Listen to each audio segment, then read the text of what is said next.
میں بہک سکوں یہ مجال کیا، میرا رہنما کوئی اور ہے۔ نحمدہ ونصلی علی رسولہ النبی الکریم الامین، اما بعد فاعوذ باللہ السمیع العلیم من الشیطان الرجیم، بسم اللہ الرحمن الرحیم۔ قال اللہ تبارک و تعالی فی القرآن الحکیم، ان اللہ وملائکتہ یصلون علی النبی یا ایہا الذین آمنوا صلوا علیہ وسلموا تسلیما۔ الصلاۃ والسلام علیک یا رسول اللہ وعلی آلک واصحابک یا نبی اللہ۔ اللہ تعالیٰ کی بے حد و حساب حمد و ثنا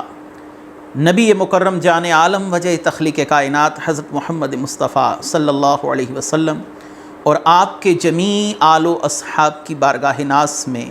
درود و سلام کے نذرانوں کے بعد انتہائی عزت اور احترام کے لائق سامعین ذی قدر میرے دینی اور یقینی دوستو، بزرگ اور بھائیوں، بحمدہ تعالیٰ قرآن کریم فرقان حمید کے حوالے سے ہمارا تفسیری سلسلہ بنام تفسیر اعجاز القرآن جاری ہے، اور آج اس سلسلے کو مزید آگے لیے بڑھیں گے۔ آج انشاءاللہ العزیز 12ویں سپارے کے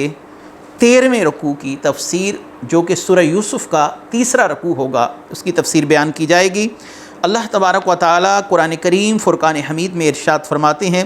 وَقَالَ الَّذِي اشْتَرَاهُ مِن مِصْرَ لِامْرَأَتِهِ أَكْرِمِي مَثْوَاهُ عَسَىٰ أَن يَنفَعَنَا أَوْ نَتَّخِذَهُ وَلَدًا وَكَذَلِكَ مَكَّنَا لِيُوسُفَ فِي الْأَرْضِ وَلِنُعَلِّمَهُ مِن تَعْوِيلِ الْأَحَادِيثِ وَاللَّهُ غَالِبٌ عَلَىٰ أَمْرِهِ وَلَكِنَّ أَكْثَرَ النَّاسِ لَا يَعْلَمُونَ۔ اور مصر کے جس شخص نے انہیں خریدا، اس نے اپنی زوجہ سے کہا، انہیں عزت سے رکھو، شاید ان سے ہمیں نفع پہنچے یا ہم انہیں بیٹا بنا لیں۔ اور اسی طرح ہم نے یوسف کو زمین میں ٹھکانہ دیا، اور تاکہ ہم اسے باتوں کا انجام سکھائیں، اور اللہ اپنے کام پر غالب ہے مگر اکثر آدمی نہیں جانتے۔ وَقَالَ الَّذِي اشْتَرَاهُ مِن مِصْرَ لِامْرَأَتِهِ، اور مصر کے جس شخص نے انہیں خریدا، اس نے اپنی بیوی سے کہا۔ آیت کا خلاصہ ہے کہ مصر کے جس شخص نے خریدا یعنی عزیز مصر، تمام مصر کے جو انتظامی امور اور خزانوں کی حفاظت کا ذمہ تھا، وہ اسی شخص جس کا نام کتفیر بتایا جاتا ہے، اور یہاں پر کتفیر کا بیان ہے جس نے حضرت یوسف علیہ السلام کو خریدا تھا۔ اپنی زوجہ سے گفتگو کرتے ہوئے کیا کہا؟ زوجہ کا مشہور نام تو زلیخا ہے، لیکن مفسرین نے ایک اور نام بھی بیان کیا ہے، راعیل یا زلیخا، دونوں ناموں میں سے ایک نام ہے۔ تو کتفیر نے اپنی زوجہ زلیخا سے کہا کہ انہیں عزت سے رکھو، اور ان کے قیامگاہ نفیس ہو، لباس اعلیٰ ہو، خوراک اعلیٰ قسم کی ہو، شاید یہ ہمیں نفع پہنچائے اور ہمارے کاموں میں اپنے تدبر و دانائی سے ہمارے لیے نفع مند اور سود مند ثابت ہو۔ یہ بات عزیز مصر نے کیسے جانی کہ سیدنا یوسف علیہ السلام ان کے لیے کسی موقع پر نفع بخش ثابت ہو سکتے ہیں، مفید ثابت ہو سکتے ہیں؟ تو اس کی دو وجوہات بیان کی گئی ہیں۔ ایک تو یہ ہے کہ حضرت یوسف علیہ السلام کے چہرے سے اس کے آثار ظاہر تھے رشد کے، اور آپ کے چہرے سے آپ کی ذہانت ٹپکتی تھی، آپ کی ذہانت دکھائی دیتی تھی، یا یہ کہ آپ کی گفتگو سے اس نے اندازہ لگا لیا تھا کہ آپ کو اللہ تعالیٰ نے کتنی ہی زبردست صلاحیتوں سے نوازا ہے۔ یہ کتفیر نے اس لیے کہا تھا اپنی زوجہ سے کیونکہ کتفیر بے اولاد تھا، اور اس نے حضرت یوسف علیہ السلام کو ایک بیٹے کی طرح اپنے پاس رکھا۔ آگے اللہ تبارک و تعالیٰ نے ارشاد فرمایا، وَكَذَلِكَ مَكَّنَا لِيُوسُفَ فِي الْأَرْضِ، اور اسی طرح ہم نے یوسف کو اس سرزمین میں بلند مقام عطا کیا، اسی طرح جس طرح ہم نے انہیں قتل سے محفوظ کیا، کنویں میں بھائیوں نے پھینک دیا، اور اللہ تبارک و تعالیٰ کے امر سے اللہ تعالیٰ کی حکمت الہی جو ہے اس کا تقاضا یہ رہا کہ ایک شخص آیا جس نے کنویں میں ایک ڈول پھینکا، پھر آپ باہر تشریف لے آئے، اللہ تعالیٰ نے آپ پر احسان فرمایا آپ کو وہاں سے نکال کر سرزمین مصر تک پہنچا دیا، اور اللہ تبارک و تعالی ہر کام پر غالب ہے، وہ جو چاہے جیسے چاہے کرتا ہے، اس کے حکم کو کوئی روکنے والا نہیں۔ حضرت یوسف علیہ السلام کے ساتھ بظاہراً یہ واقعات ایک محسوس کرنے والے کے لیے ناگوار صورتحال محسوس ہوتی ہے، لیکن اللہ تعالیٰ کی جس حکمت کاملہ کا ظہور مستقبل میں ہونے والا تھا وہ اللہ تعالیٰ ہی جانتے تھے کہ اللہ تعالیٰ حضرت یوسف علیہ السلام کو مصر کی سرزمین پر حاکم بنائیں گے، عزیز مصر بنائیں گے، اور ہر طرف آپ کی شہرت کے ڈنکے بجیں گے، اور وہ جو آپ کے ساتھ ظلم کرنے والے لوگ ہیں وہ آپ کے سامنے دست بستہ حاضر ہو کر آپ سے معذرت چاہیں گے، اور آپ کو سجدہ تعظیمی کیا جائے گا۔ وَلَمَّا بَلَغَ أَشُدَّهُ آتَيْنَاهُ حُكْمًا وَعِلْمًا وَكَذَلِكَ نَجْزِي الْمُحْسِنِينَ۔ جب یوسف پھر بھرپور جوانی کی عمر کو پہنچے تو ہم نے اسے حکمت اور علم عطا فرمایا، اور ہم نیکوں کو ایسا ہی صلہ دیتے ہیں۔ یوسف علیہ السلام اپنی جوانی کی پوری قوت کو پہنچے، شباب انتہا پر پہنچا۔ اب وہ عمر کیا ہے؟ ایک قول ہے 20 سال، اور ایک قول ہے 23 سال، اور ایک قول 30 سال کا ہے، یعنی 3 اقوال کے درمیان مفسرین متردد نظر آتے ہیں کہ وہ عمر کیا ہے، وہ 20 سال ہے، 23 سال ہے، یا 30 سال ہے۔ اللہ تعالیٰ نے کیا فرمایا؟ آتینہ حکما و علما، ہم نے انہیں حکم یعنی درست بات کہنے اور علم سے مراد خوابوں کی تعبیر ہے، اس کی صلاحیت عطا فرمائی، یعنی وہ خوابوں کی جو تعبیر بتاتے تھے وہ بالکل صحیح تعبیر ہوتی تھی، اس تعبیر میں کسی قسم کا کوئی شک شبہ باقی نہیں رہتا تھا، اور آپ کی رائے میں اتنی پختگی ہوتی تھی جو شخص سنتا تھا وہ معتقد ہو جاتا تھا۔ یہاں پر ایک بات قابل غور ہے کہ اللہ تعالیٰ نے علم کو اپنے انبیاء کے لیے ایک امتیازی شان کے طور پر بیان کیا ہے، جیسے کہ حضرت آدم علیہ السلام کے لیے فرمایا وَعَلَّمَ آدَمَ الْأَسْمَاءَ كُلَّهَا، آدم علیہ السلام کو ہم نے کل چیزوں کے ناموں کا علم دیا۔ یہاں پر حضرت آدم علیہ السلام کی امتیازی شان بیان کرنی ہے تو حضرت آدم علیہ السلام کے علم کا بیان ہے۔ حضرت خضر علیہ السلام کے لیے فرمایا وَعَلَّمْنَهُ مِن لَّدُنَّا عِلْمًا، ہم نے خضر کو علم لدنی عطا فرمایا۔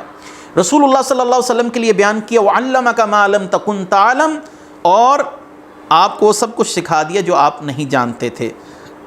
ایک مقام پر فرمایا الرحمن علم القرآن، رحمان نے آپ کو علم سکھایا۔ معلوم ہوا کہ جو لوگ انبیاء علیہ السلام کے علم پر حملہ کرتے ہیں وہ انبیاء علیہ السلام کی امتیازی شان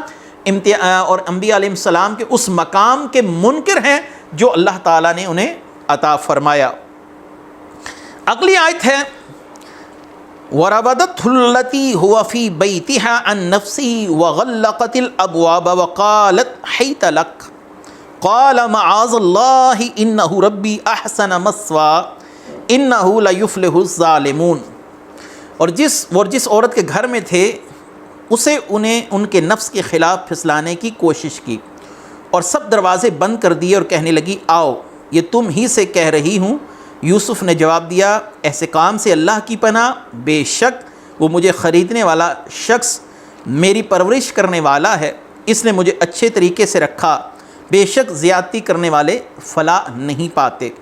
وہ عورت جس کا بھی ذکر کیا گیا زلیخا، جب حضرت یوسف علیہ السلام عالم شباب میں پہنچے تو آپ کے حسن کو دیکھ کر آپ کی گرویدہ ہو گئی، کیونکہ آپ کو اللہ تعالیٰ نے بہت ہی حسین بنایا تھا۔ معراج کی رات رسول اللہ صلی اللہ علیہ وسلم نے حضرت یوسف علیہ السلام کے حسن کی تعریف فرمائی ہے۔ تو آقا کریم صلی اللہ علیہ وآلہ وسلم کی اس حدیث سے بھی اس بات کا ہمیں علم ہوا کہ حضرت یوسف علیہ السلام کتنے حسین تھے۔ خود رسول اللہ صلی اللہ علیہ وسلم اس کائنات کی سب سے حسین شخصیت ہیں، اور جس کے حسن کی آپ تعریف کر رہے ہوں وہ بھی کتنا حسین ہوگا۔ بہرحال حضرت یوسف علیہ السلام کو اس عورت نے برائی کے لیے اکسایا، اپنی طرف مائل کیا، اور اپنے حسن و جمال کے اندر پھانسنے کی کوشش کی، اور خود کو بڑا ہی مزین کر کر، جس کو کہتے ہیں تیار کر کر، ہماری آج کی زبان میں کہتے ہیں میک اپ کر کر آپ کے سامنے خود کو پیش کیا۔ تو حضرت یوسف علیہ السلام نے فوراً ہی اس عورت کے قصد کو بھانپ لیا اور فرمایا اللہ کی پناہ، بے شک جس شخص نے مجھے اپنے گھر میں رکھا، مجھ پر احسانات کیے، میری پرورش کی، مجھے اچھے طریقے سے رکھا، میں یہ معاملہ اس کی اہلیہ کے ساتھ کیسے کر سکتا ہوں، یعنی میں احسان فراموش نہیں ہوں۔ تو معلوم ہوا کہ نیکی کا بدلہ نیکی ہی ہے، هل جزاء الاحسان الا الاحسان۔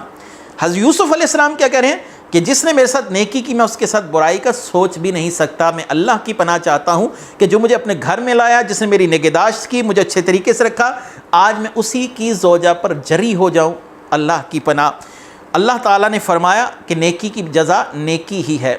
اچھے لوگ نیکی کی جزا نیکی ہی کے طور پر دیتے ہیں، اور جو لوگ بدنیت ہوں یا اپنے کردار کے اندر گرے ہوئے لوگ ہوں، وہ کسی کا احسان کبھی نہیں تسلیم کرتے۔ اس لیے امام حسن بصری نے فرمایا کہ حاسد پر احسان مت کر، کیونکہ وہ تیری نیکی کبھی بھی قبول نہیں کرے گا۔ وَلَقَدْ حَمَّتْ بِهِ وَحَمَّ بِهَا لَوْلَا أَن رَّأَىٰ بُرْهَانَ رَبِّهِ كَذَٰلِكَ لِنَصْرِفَ عَنْهُ السُّوءَ وَالْفَحْشَاءَ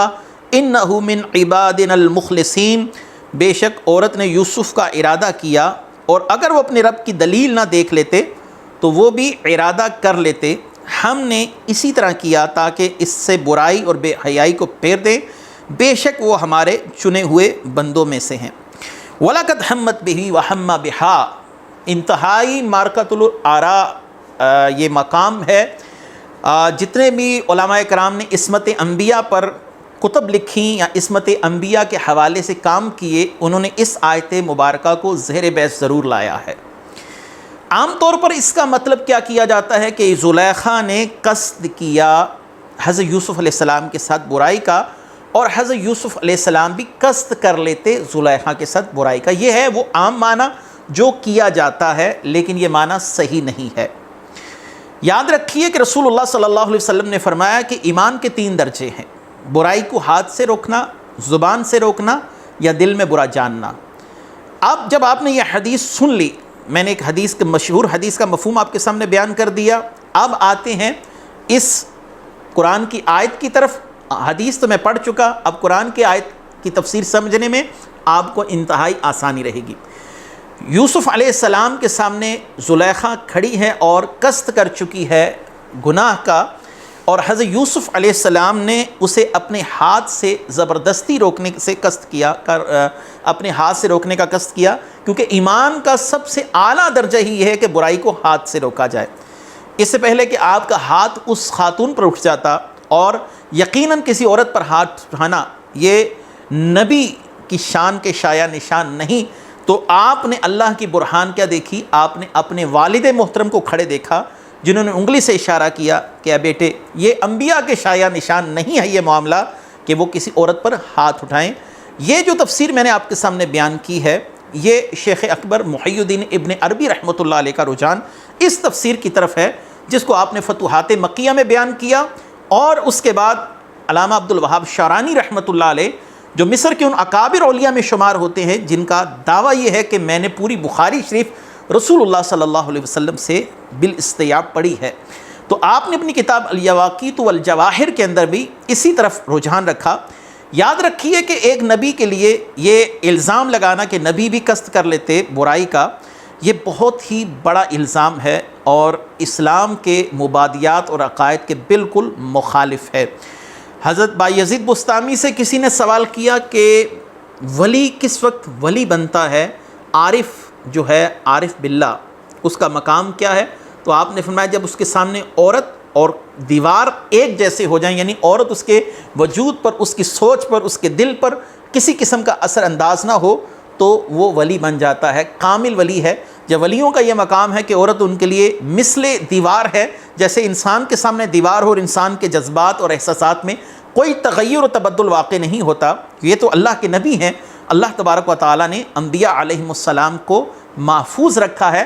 ارادہ تو بڑی بات کی بات ہے، ایسے وسوسوں سے بھی محفوظ رکھا ہے، کیونکہ وسوسہ خناس کی طرف سے ہے، من شر الوسواس الخناس، اور خناس شیطان ہے، اور شیطان کا انبیاء علیہم السلام پر زور نہیں چلتا، اس لیے اس آیت کا معنی وہی کیا جائے گا۔ اب ایک سوال یہاں پر اور بھی آ سکتا ہے کہ ادھر بھی حمہ لگا ہے، خاتون کے لیے بھی، حضرت یوسف کے لیے بھی لفظ حمہ لگا ہے، جس کا مطلب ہے ارادہ کرنا، چونکہ دونوں لفظ ایک جیسے ہیں تو لہٰذا معنی میں اشتراک ہوگا، نہیں ایسا نہیں ہے۔ یاد رکھیے کہ جب دو جگہ پر الفاظ ایک جیسے آ جائیں لیکن ان کا انتساب اور ان کی نسبت الگ الگ ذاتوں کی طرف ہو، تو پھر معنی اس ذات کے شایع نشان کیا جائے گا جو اس ذات کے شایع نشان معنی بنتا ہے۔ مثلاً وَمَكَرُوا، کفار نے فریب کیا، دھوکہ دیا، یہ لفظ مکر کفار کے لیے بھی آ رہا ہے۔ وَمَكَرُ اللَّهِ، اب یہی لفظ مکر اللہ کے لیے بھی آ رہا ہے، لیکن اللہ کے لیے یہ جو لفظ استعمال ہو رہا ہے یہاں پر اس کا معنی دھوکہ دینا، جھوٹ بولنا یہ مراد نہیں لیا جا سکتا۔ یہ بات ممکن ہی نہیں کہ اللہ تعالیٰ کسی سے جھوٹ بولے، لیکن لفظ مکر ہی استعمال ہو رہا ہے، تو اب اللہ تعالیٰ کی ذات کے شایع نشان یہاں پر معنی کیا کیا جائے گا؟ وَمَكَرُ اللَّهِ، اللہ خفیہ تدبیر فرما رہے ہیں، جس کو خفیہ پلاننگ کہتے ہیں۔ کفار کے لیے آیا تو کفار کی ذات کو سامنے رکھ کر اس کا معنی اور مفہوم متعین کیا گیا، اور جب اللہ کے لیے آیا تو اللہ کی ذات کو سامنے رکھ کر وہ معنی اور مفہوم متعین کیا گیا جو اللہ کے شایع نشان ہے۔ ایسے ہی جب ہمت بہ و ہم بہا، جب زلیخا کے لیے آ رہا ہے تو ارادہ گناہ کا ہے، اور جب نبی کے لیے آ رہا ہے تو پھر نبی کے شایع نشان معنی ہو گیا کہ نبی نے اسے روکنے کا قصد کیا، اپنے ہاتھ سے اس برائی کو روکنے کا قصد کیا یا اس کو مارنے کا قصد کیا کہ مجھے برائی پر کیوں اکسا رہی ہے۔ لولا ارعا برہان ربی، آپ نے اللہ کی برہان دیکھ لی۔ برہان کیا تھی؟ کہ حضرت یعقوب علیہ السلام انگشت مبارک دندان اقدس کے نیچے دبا کر اجتناب کا اشارہ فرما رہے ہیں، یعنی یہ عمل نہ کرنا۔ نعوذ باللہ، اس سے مراد زنا نہیں ہے، اس سے مراد کہ ایک نہتی عورت پر ہاتھ مت اٹھانا۔ یہ حضرت یوسف علیہ السلام کے کامل ایمان کی علامت ہے، کیونکہ انبیاء علیہ السلام کا ایمان سب سے قوی ہوا کرتا ہے۔ كَذَلِكَ لِنَصْرِفَ عَنْهُ السُّوءَ وَالْفَحْشَاءَ،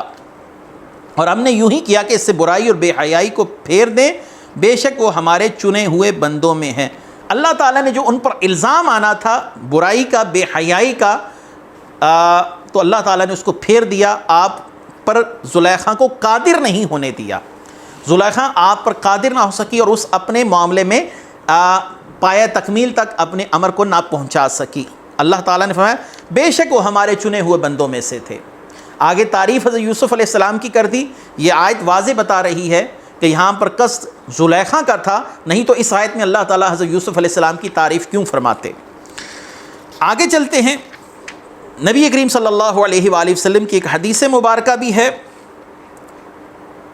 کہ جو شخص مجھے اپنے دونوں جبڑوں اور اپنی دونوں ٹانگوں کے درمیان والی چیز کی ضمانت دے، میں اسے جنت کی ضمانت دیتا ہوں۔ یعنی جس نے شرم کا کی حفاظت کی اس کو جنت کی ضمانت ہے۔ انبیاء علیہ السلام تو جنت کے سرداروں میں شامل ہیں، لہٰذا ایسا معاملہ تصور بھی نہیں کیا جا سکتا، جیسا کہ بعض مفسرین اس طرف گئے ہیں۔ فاستبق الباب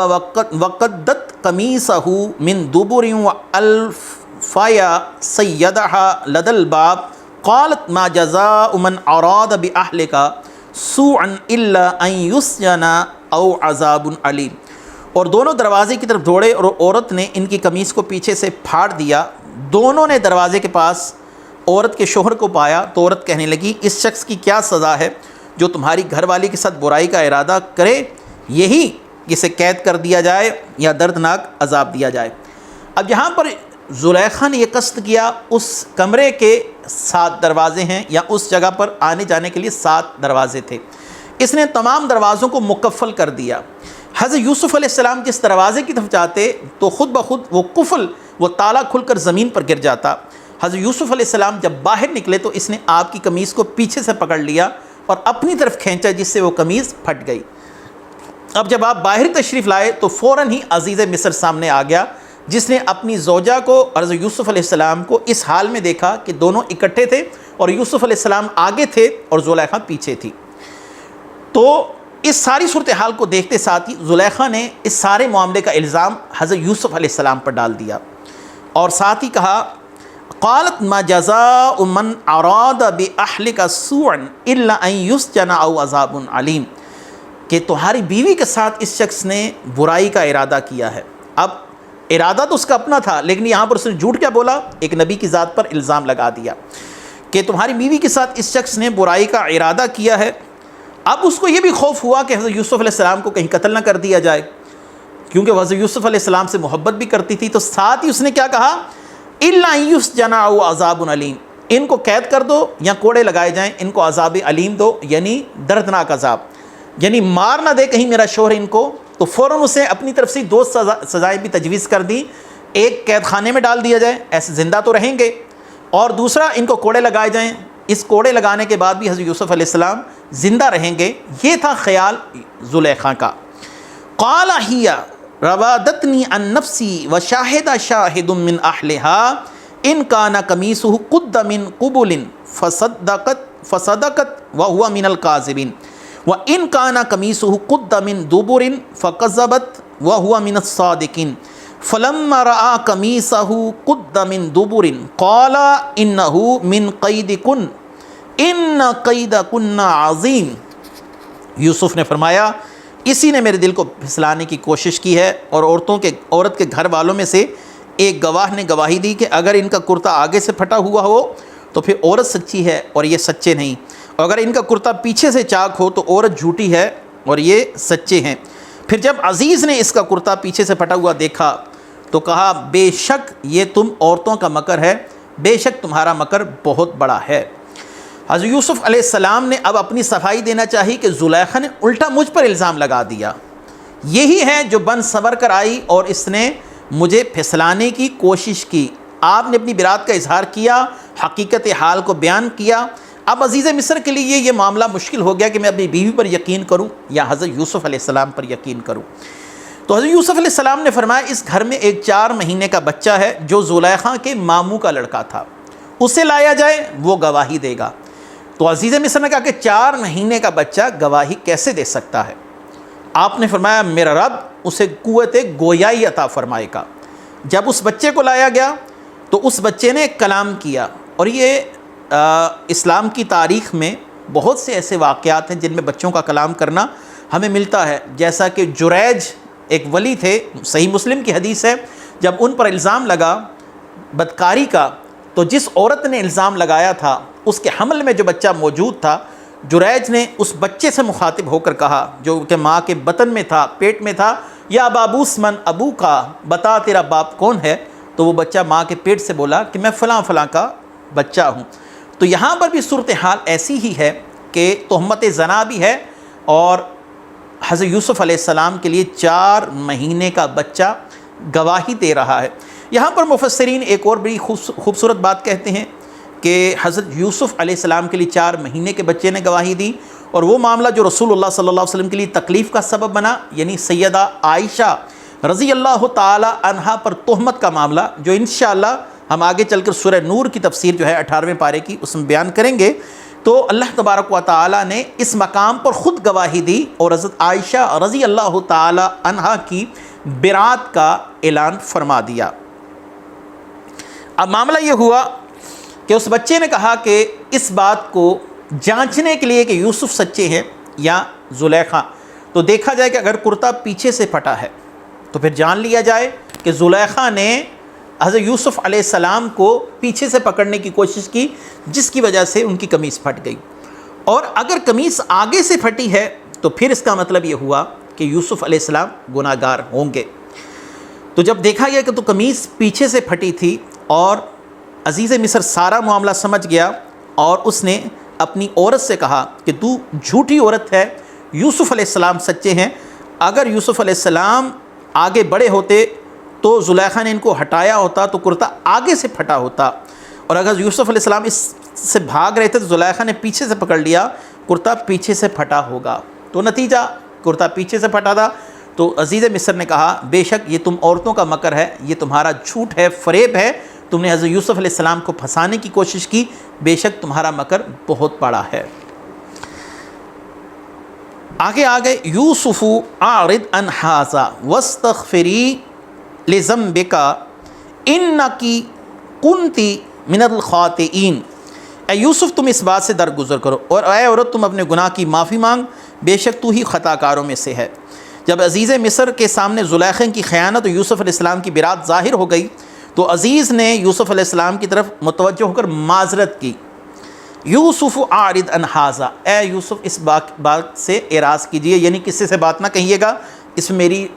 بے عزتی ہے، لوگوں میں بات مشہور ہو جائے گی۔ عزیز مصر کی عورت بد کردار ہے اور اس نے ایسا معاملہ کرنا چاہا، اور ساتھ ہی اب اسلوب بدلا تخاطب کا، واستغفری لذنبک،